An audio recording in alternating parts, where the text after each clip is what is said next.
Hello, my name is John Carter. Today is November 24th. This is Introduction to Firearms, FTT 100. My instructor name is Matthew Isbell.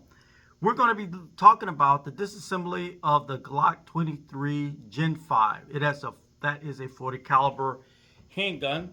It is a striker fired weapon. It is a polymer and it has a steel frame at the top. So this is complete safe weapon.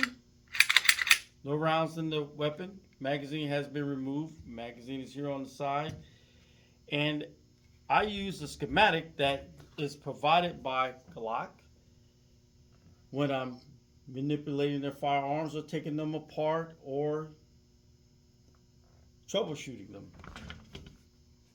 One of the things about the Glock is that it has no external safety features. So the safety is here in the trigger, and you have to make sure that you place your trigger on the safety mechanism in order to pull it back in order for the weapon to fire. And the brake on the Glock is very, very crisp. So when you pull it back, the travel of the trigger pull, you can feel that wall. It's not very much travel at all. You feel that wall, and the weapon fires.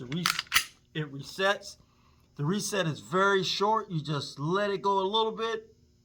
That very distinct click, crisp. Pull it back again.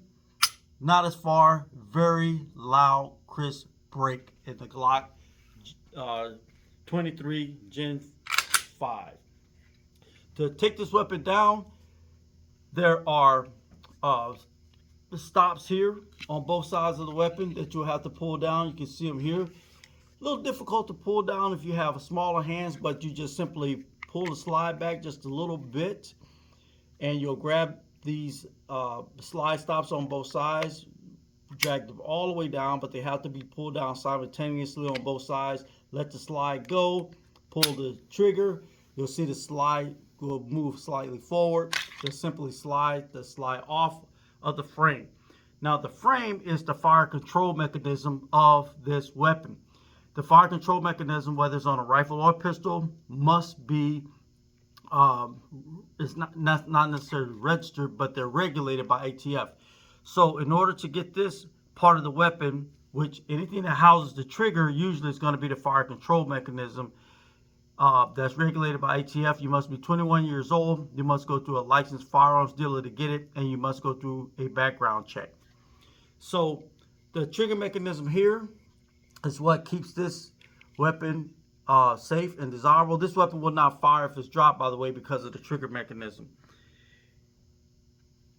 In the slide of the weapon, you'll find that it has a recoil spring. So we're going to remove the recoil spring. This recoil spring in the Gen 5 Glock 23 has been modified, has been improved by Glock to reduce more of the muzzle flip that's been complained about in the 40 caliber weapon.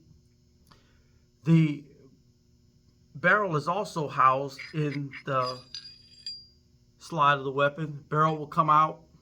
You see the feed ramp there on the barrel that we've talked about and discussed. Glock did something very unique, though, in that it did not only serialize the fire control group, but it also serializes to match the serial number on the fire control group. The barrel is also serialized. It has a serial number on it as well.